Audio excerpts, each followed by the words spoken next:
m'appelle Phyllis, vous êtes vice-président de l'ONG du COGEP International, qui est le Conseil de la jeunesse pluriculturelle. Donc c'est une ONG membre de la conférence des ONG du Conseil de l'Europe. Vous êtes défenseur de la démocratie, des droits de l'homme, de la lutte contre le racisme et les discriminations. Le 5 avril a eu lieu la convention sur la laïcité et l'islam organisée par l'UMP. Qu'est-ce que vous pensez de ce débat ? Je pense un petit peu comme beaucoup de monde aujourd'hui, surtout les communautés musulmanes en France, que ce débat est encore fois un débat qui tend à stigmatiser les musulmans. En tout cas, c'est le ressenti que nous sommes en train de collecter, nous. C'est vrai qu'il s'inscrit dans une période où ces dernières années, en Europe, il y a des mouvements islamophobes qui s'institutionnalisent, le discours islamophobe haineux se normalise, il y a une institutionnalisation qui est allée jusqu'au Parlement dans certains pays, il y a une intellectualisation de ce discours-là, et dans ce cadre-là, les musulmans français se disent, oui, après les débats sur le voile, les débats sur la burqa, les débats qui sont de temps en temps lancés autour de la viande halal, tous ces débats nous touchent nous, et surtout ce débat s'inscrit aussi en porte-à-faux un petit peu avec les peurs et les inquiétudes des musulmans français par rapport à l'avenir. On est en train de mettre face à face le concept de laïcité dans laquelle beaucoup de personnes se reconnaissent, des personnes de confession musulmane, avec l'islam, comme si l'islam n'était pas compatible avec la laïcité, alors que les vrais problèmes ne sont pas tout à fait là.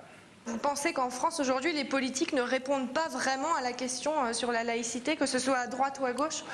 Les politiques, pour la plupart d'entre eux, heureusement pas tous, répondent plutôt à des questions d'ordre électoral.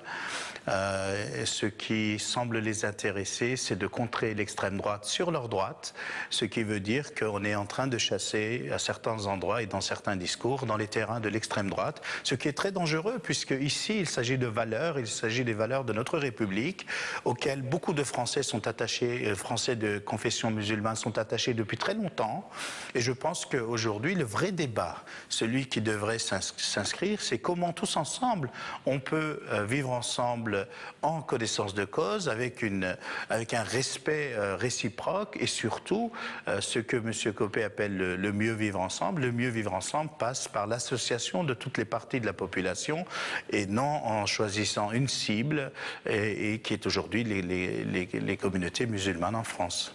En 2008, la crèche Babylou avait licencié une salariée refusant de retirer son voile, mais la salariée finalement a porté plainte et c'est finalement la crèche Babylou qui a gagné le procès au prud'homme. Vous pensez quoi de cette affaire ? Moi, je pense que ce sont des affaires tout d'abord isolées, comme le cas de la burqa l'était. Et le cas de la burqa pouvait être résolu par les communautés musulmanes et les institutions musulmanes françaises. Mais on n'a pas eu le temps ni la possibilité de pouvoir faire quoi que ce soit. On prend des affaires comme ça, très spécifiques, très locales, on les monte en épingle et tout à coup on arrive à des grandes discussions de société, comme si partout les fondements de l'État républicain étaient remis en cause. Ces questionnements, ces problématiques sont normales. Aujourd'hui, nous sommes en train de vivre une mutation en Europe et en France, où l'islam, qui était considéré comme une religion de la migration, une religion de l'extérieur, est en train de devenir une religion européenne et, a fortiori, une religion française. Donc, ces débats sont effectivement compliqués, mais nous sommes capables de pouvoir les mener, nous sommes capables d'en discuter, et surtout, il faut éviter de faire en sorte qu'un cas isolé devienne représentatif de toute la communauté musulmane. Moi, je pense qu'aujourd'hui, la dignité humaine ou l'éthique dans la politique sont deux aspects très fondamentaux et qui devraient mener et faire partie de nos débats qui sont des débats sociaux et qui sont importants pour la France de demain. À vous écouter, on pourrait se poser la question, est-ce que vous n'êtes pas un peu un lobbyiste de l'islam ? Nous sommes une organisation, je représente une organisation qui est une organisation séculaire, qui est une organisation laïque, mais je fais partie d'une communauté dans laquelle effectivement il y a énormément de musulmans qui se posent des questions, qui se sentent piégés parce qu'ils ne sont pas forcément prêts à tous ces débats. Et à ce moment-là, je pense que pour notre pays et pour la cohésion sociale de notre pays, il est très important que les musulmans puissent prendre part à tous les débats qui sont des débats aujourd'hui qui se fixent sur les peurs qui existent dans les quartiers ou dans les villages ou dans les petites villes.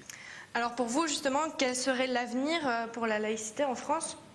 Je pense que, comme beaucoup de musulmans, la laïcité est quelque chose de bien intégré et de bien admis. Vous savez, dans chaque groupe, il y aura des personnes extrémistes, on peut les nommer comme on veut, qui ne voudraient pas s'inscrire dans une perspective citoyenne. Et je pense que la laïcité associée à la citoyenneté, on a beaucoup travaillé sur la laïcité nous-mêmes, devrait être un des fondements de notre vivre ensemble, puisque les convictions qui sont privées peuvent permettre à chacun de vivre son culte comme il le veut, sans pouvoir déranger l'un l'autre. Le seul problème, c'est que en invoquant la laïcité, si on commence à toucher aux droits fondamentaux et aux libertés de chaque individu, on est en train de transgresser un certain nombre de cadres juridiques européens qui n'est peut-être pas la meilleure façon d'agir aujourd'hui. Merci Veysel Filiz d'être passé sous le grill. Merci.